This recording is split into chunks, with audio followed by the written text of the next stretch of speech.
기도합니다. 아멘. 아멘. 자, 저는 오늘 이제 3월을 시작하는 첫 주일이요, 또 사순절 두 번째 맞는 주일 예배에 하나님의 넘치는 은혜와 축복이 오늘 아브라함에게 임하신 것처럼 나와 여러분에게 임하시기를 예수님 이름으로 축원합니다. 오늘 본문은 이게 창세기는 모든 것의 시작입니다. 천지 만물을 창조하시고 우주 만물이 이제 시작을 기록한 것이 창세기입니다. 그런데 오늘 이제 여기 12장부터 마지막 50장까지는 아브라함을 중심으로 선민이 시작되는 것입니다. 하나님의 자녀, 하나님의 백성, 하나님의 역사가 바벨탑 이후로, 바벨탑 사건 이후로 다 흩어지게 하시고 나서 셈의 후손인 아브라함을 오늘 본문 75세에 부르셨습니다. 그래서 본문을 이제 아브라함의 소명장이다 이렇게도 말씀합니다. 그래서 오늘 본문은 아브라함을 부르신 하나님이 아브라함에게 약속하시고 명령하시고 약속하신 내용이 오늘 본문에 들어있습니다. 그래서 저는 오늘 이 본문에 있는 말씀을 중심으로 이제 본토와 친척과 아비의 집을 떠나라. 떠나고 나서 내가 네게 지시할 땅으로 가라. 왜 가야 되느냐? 왜 떠나야 되느냐? 여기에 초점을 맞추어서 말씀을 드리려고 합니다. 자, 아브라함은 75세에 하나님 앞에 부름을 받을 때에 자식이 없었습니다. 자식이 없는 평범한 사람입니다. 그런데 하나님이 본인도 알지 못하는 하나님의 계획과 하나님의 섭리가 아브라함에게 있었습니다. 여러분과 내가 알지 못하는 나를 향하신 하나님의 계획과 섭리가 있다는 것을 우리는 발견하는 은혜가 있으시기를 바라요. 그래서 하나님은 아브라함에게 찾아오셔서 말씀하시는 거예요. 아브라함에게 명령하시는 거예요. 아브라함아, 너는 본토와 친척과 아비 집을 떠나라. 거기 있으면 너는 하나님의 계획, 하나님의 섭리, 하나님의 역사를 할 수가 없어. 그러니 떠나라는 거예요. 오늘 나와 여러분이요, 떠나야 할 자리는 떠나야 됩니다. 어디서 떠나야 될 것인가는 구체적으로 제가 말씀을 드릴게요. 떠나야 하나님이 보입니다. 떠나야 하나님의 음성을 들을 수 있습니다. 본토와 친척과 아비 집에 머물러서는 우리는 하나님이 나를 향하여 예비하고 준비하신 것이 보이지 않는다 그 말이에요. 두 번째, 내가 너에게 지시할 땅으로 가라. 이 원문에 보면 이렇게 되어 있습니다. 원문에는 내가 너에게 자세히 보여줄 그 땅으로 가라 그런 뜻입니다. 그러니까 지금 아브라함은 어느 땅으로 가야 될지를 모릅니다. 하나님이 예비하시고 하나님이 준비하시고 하나님이 약속하신 그 땅입니다. 하나님이 보여줘야만 볼 수 있는 땅입니다. 내 눈으로 보이는 땅이 아닙니다.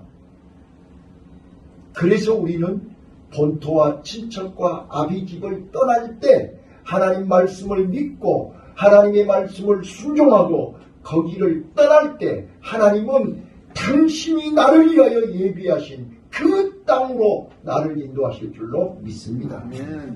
네. 그래서 오늘 우리는 떠나야 할 자리에서 떠나야 됩니다. 근데 그 본토가 어디입니까? 우상이 가득한 곳입니다.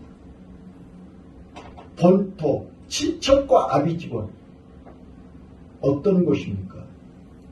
우상을 만들어서 파는 직업을 가지고 있는 친척과 아비집입니다.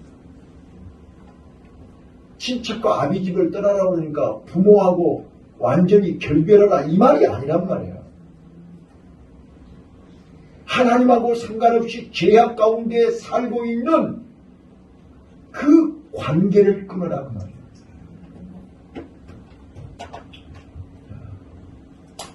오늘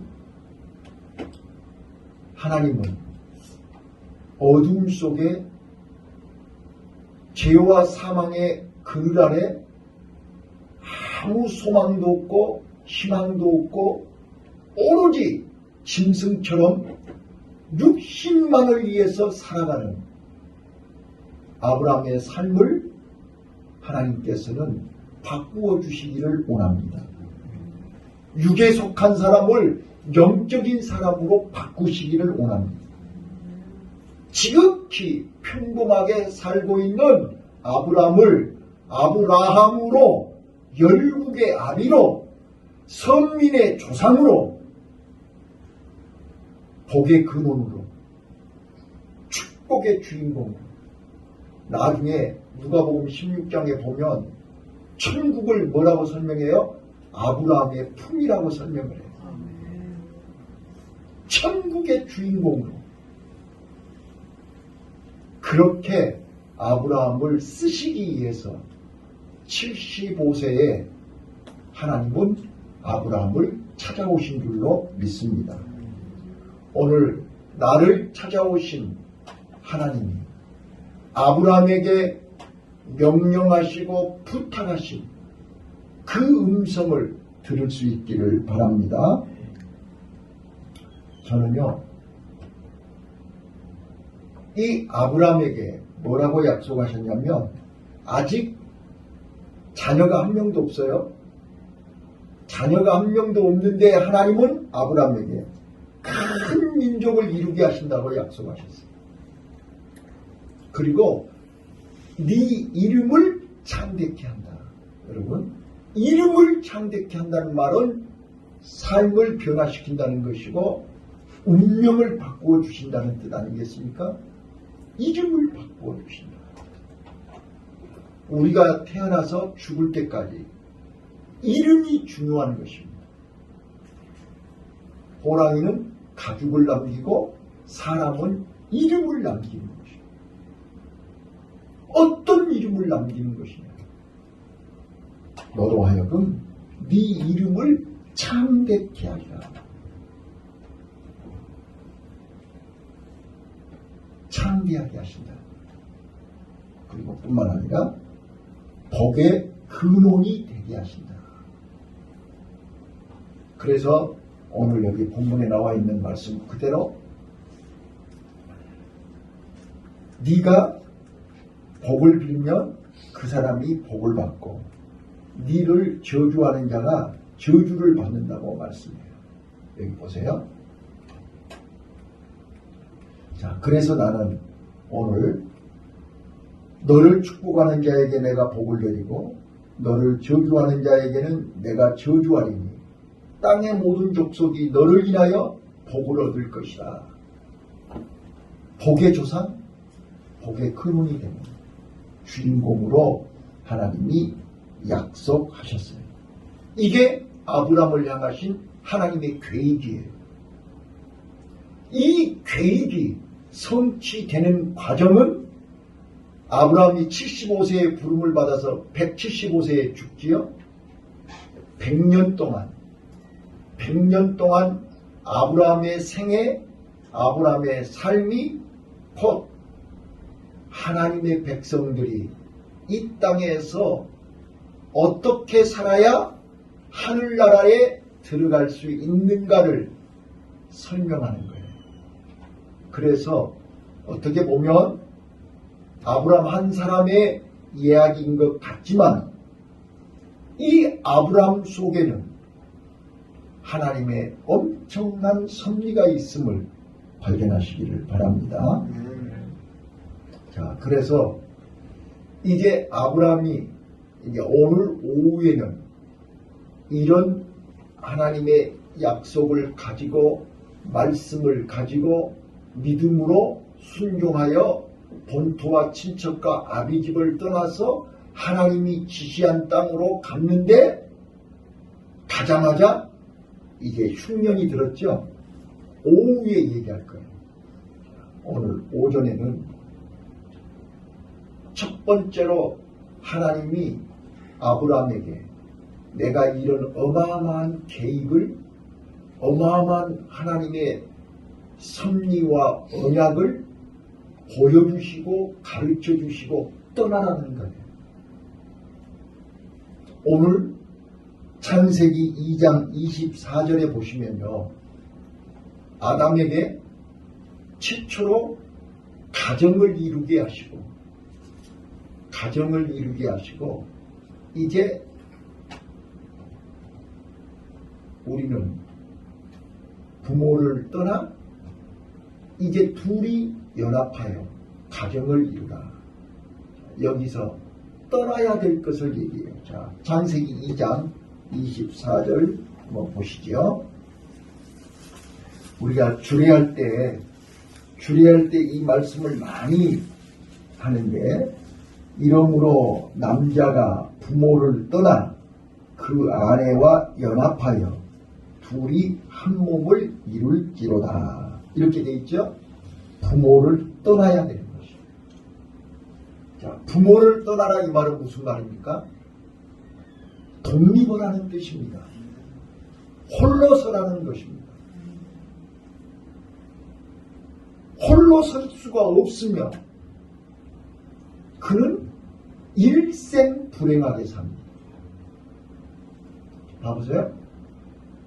이제 저는 근 20년 가까이, 만 20년 이제 부부 상담을 하고 부부 문제를 해결하는 심리치료하는 일을 하다 보니까 어떤 사람들이 부부싸움을 하고 어떤 사람들이 행복하게 살아야 할 순간에 행복하지 못하고 서로 다투고 싸느냐, 둘 중에 하나예요. 첫 번째, 남편이 부모를 떠나지 못하고 홀로 서지 못하는 남편은 틀림없이 부인에게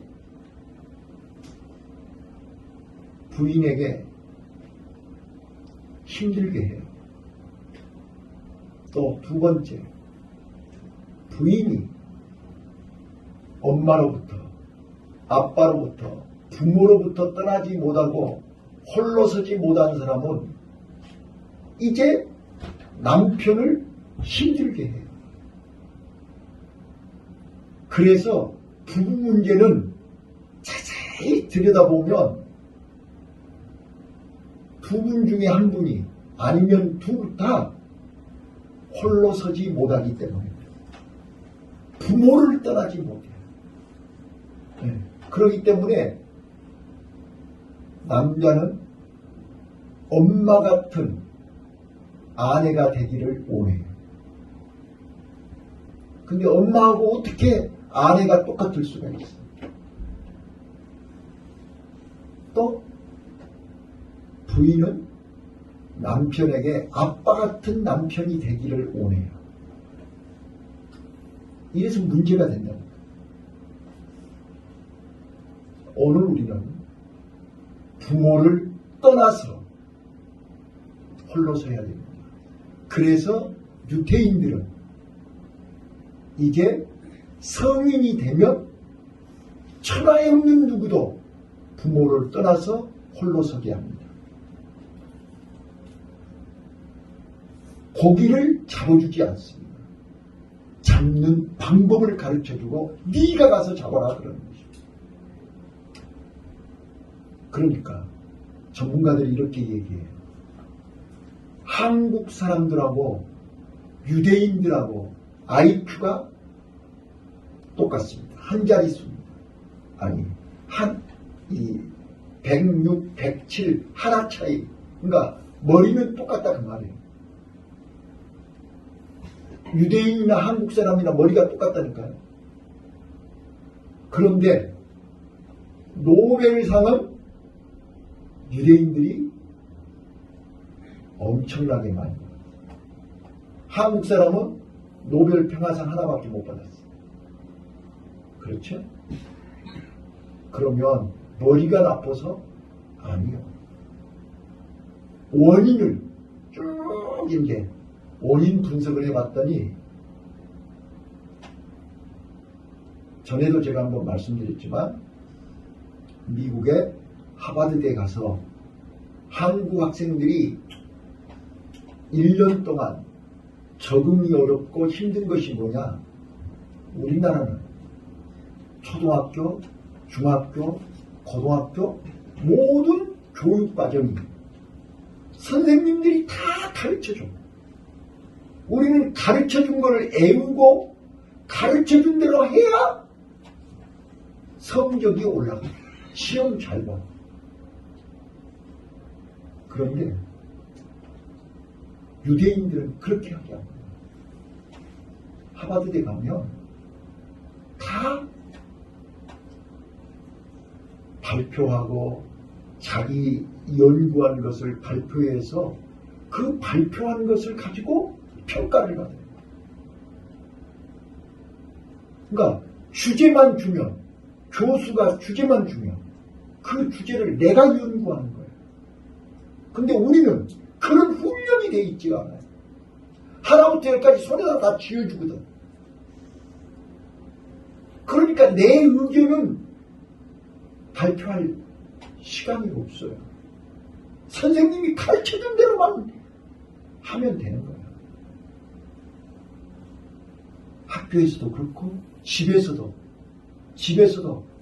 엄마 아빠가 부모가 1부터 10까지 다 가르쳐줘. 너는 이렇게 살아야 돼. 이렇게 해야 돼. 밥 먹을 때 이렇게 해야 돼. 이럴 때 이렇게 해야 돼. 그러니까 내가 할 수 있는 게 뭐가 있어요? 그냥 처음부터 끝까지 부모가 시키는 대로만 하면 되는 거야. 자기 의견도 없어. 자기 생각도 없어. 자기 꿈도 없어. 부모가 가르쳐준 대로 주는 대로 먹는 게.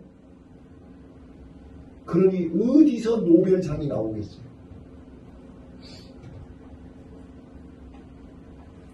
오늘 우리는 부모를 떠나서 아내와 연합하여 가정을 이루게 되는 것입니다.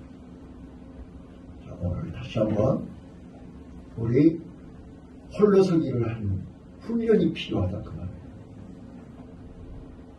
그래서 아브라함에게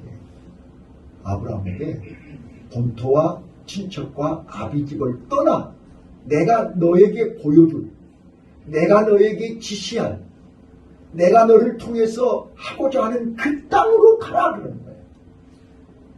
그 땅은 어떤 땅이에요? 젖과 꿀이 흐르는 가나안 땅이에요. 거기는 하나님의 약속이 있는 땅이에요. 지금 여기가 아니고 저기란 말이에요. 하나님이 예비하신 땅이란 말이에요. 하나님이 인도하시는 곳이란 말이에요. 근데 거기가 어딘지는 나는 몰라요. 그래서 히브리서 11장 8절에 장차 유업으로 받을 땅을 아브라함은 갈 바를 알지 못하고 갔다 그랬어요. 정해진 땅이 아니에요. 자, 이스라엘 백성들이 광야에서 40년 동안 정해져 있지 않아요. 불기둥이 머물면 거기 머무는 거예요. 불기둥이 머물면 머무는 거예요. 이 훈련을 40년 동안 한 거예요. 자, 저는요, 아브라함의 100년 동안의 삶, 이게 선민, 하나님의 백성들이 살아야 할 모델이란 말이에요. 그래서 처음에 하나님의 부름을 받은 아브라함이 처음부터 믿음의 조상이지 않아요. 처음부터 잘하지 않았어요.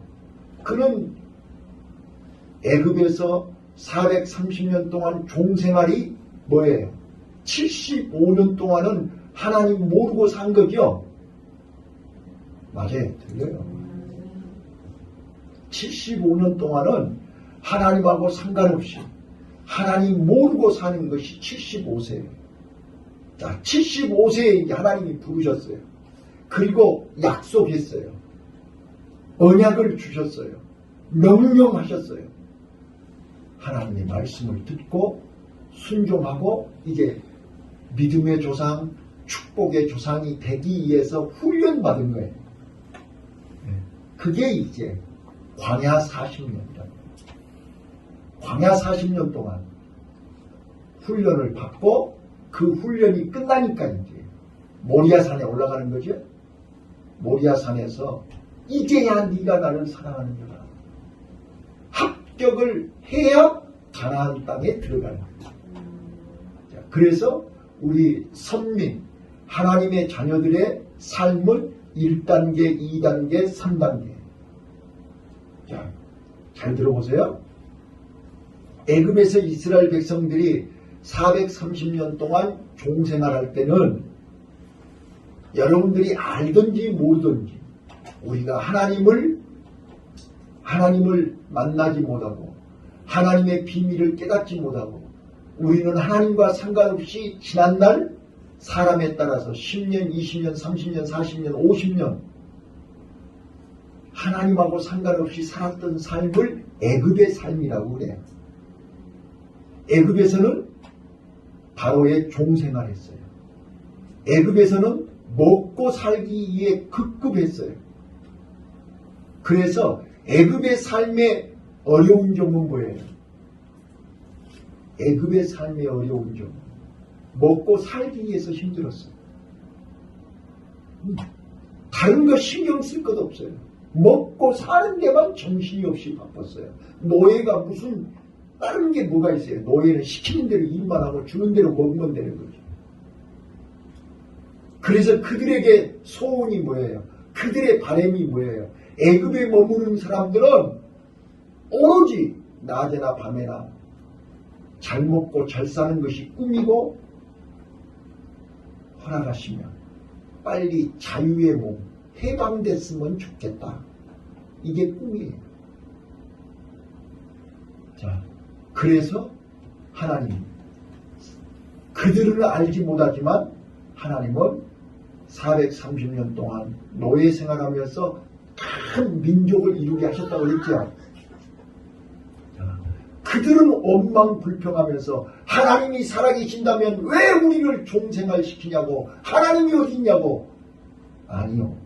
그들이 알지 못할 때 하나님은 큰 민족을 애굽에 70년이 내려갔는데 430년 만에 200만 큰 민족을 이루게 하셨다는 거예요. 이게 하나님의 섭리요. 자, 이제 하나님이 때가 돼서 모세를 보냈고 모세가 10가지 하나님 말씀대로 재앙을 내리고 바로왕이 항복을 하고 이스라엘 백성들을 출애굽을 시켰어요. 자, 이제 출애굽에서 홍해바다를 건너서 광야에 왔어요.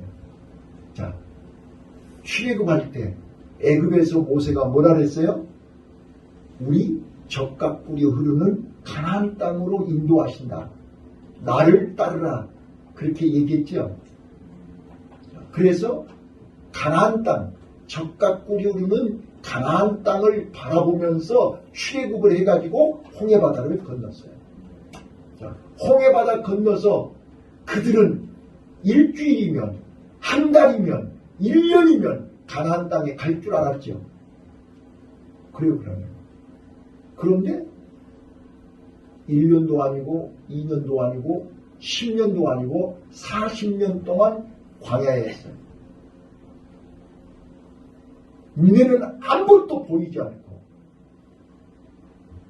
황망한 사막에서 오늘은 여기 내일은 저기 사막에서만 40년을 도는 거예요. 물어볼게요. 광야에서 40년 동안은 뭐 때문에 힘들었어요? 거기 먹을 것 때문에 힘들었어요? 마실 것 때문에 힘들었어요? 먹고 사는 것 때문에 힘들었어요? 뭐 때문에 힘들으셨어요? 광야 40년 먹고 사는 문제로 힘들지 않았어요. 왜요? 매일 새벽마다 하나님이 만나를 주셨고 저녁마다 메추라기를 주셨고 하나님이 오아시스를 통해서 생수를 주셨고 신발이 떨어지지 않고 옷이 헤어지지 않고 전혀 먹고 사는 문제에 대해서는 어려움이 없었어요. 그런데 뭐가 힘들었어요? 구름기둥, 불기둥을 따라다니기가 힘들었어요. 그렇죠? 자, 그런데 이스라엘 백성들이 안타까운 게 뭐냐면 처음에는 새벽마다 만나를 주시고 저녁마다 메추라기를 주시고 생수를 주시고 옷이 떨어지지 않고 신발이 닳아지지 않으니까 너무너무 좋은 거예요. 감사한 거예요. 기쁜 거예요. 그런데 이게 10년, 20년, 30년이 되면 이게 그것이 감사해요, 기뻐요, 즐거워요, 감격해요, 안 해요? 당연한 것이 됩니다. 당연한 것이 된다니까요. 이제 당연하기 때문에 감사가 안 나와. 그러면서 이제 배부르고 등 따스우니까 무슨 생각이 나? 자꾸 애굽 생각이 나. 애굽으로 돌아가자고 해요. 여러분, 광야 40년은 우리가 찬송 부르는 것처럼 은혜가 아니면 살 수가 없고 하나님이 아니면 살 수가 없는 믿음의 훈련을 하는 기간이 광야 40년입니다. 아브라함을 부르셔서 떠나라. 본토와 친척과 아비 집에서 떠나라. 내가 너에게 보여줄 그 땅으로 가라. 해서 왔어요. 왔더니 뭐가 있어요? 기근이 왔다니까요. 그 기근을 통해서 훈련을 받는 거라고요. 무슨 훈련을 받아요? 하나님이 아니면 안 된다는 것을 알아요. 애굽에 내가 살아보려고 애굽에 내려갔지만 애굽에 가자마자 마누라 빼앗기고 죽을 뻔했다니까요. 그때도 하나님이 살려주셨고 하나님이 건져주셨고 하나님이 다시 가나안으로 돌아오게 해주셨단 말이에요. 아브라함이 스스로 한 것은 아무것도 없어요. 우리가 이 땅에 사는 동안 우리 힘으로 할 수 있는 건 아무것도 없어요. 하나님의 은혜가 아니면 안 된다는 거예요. 그 훈련을 광야 40년 동안 한 거예요. 모리아산 올라가기 전까지 아브라함은 그 훈련을 한 거예요. 그래서 하나님이 모리아산 올라오라 할 때 그는 주저하지 않고 망설이지 않고 바로 순종할 수 있었던 거란 말이에요. 오늘 우리에게 이 훈련이 필요해요. 네. 자, 그 광야 40년의 훈련을 마치면 이제 요단강을 건너서 가나안 땅 가는 거예요. 여러분, 가나안 땅 가면 이제 다 되는 게 아니에요. 우리 어린아이들이 빨리 어른 되고 싶죠. 어른 되면 이제 문제가 없나요? 어른 되면 더 복잡해요. 왜요? 어릴 때는 부모가 다 알아서 때 되면 밥 주고 옷 사주고 다 했는데 어른 되니까 내가 직접, 여러분 가나안 땅에 가면 구름기둥 불기둥 없어요. 가나안 땅 가면 만나 메추라기 없어요. 이제 내가 샘 파야 되고요. 내가 농사 지어야 되고요. 그걸로 끝나는 게 아니에요.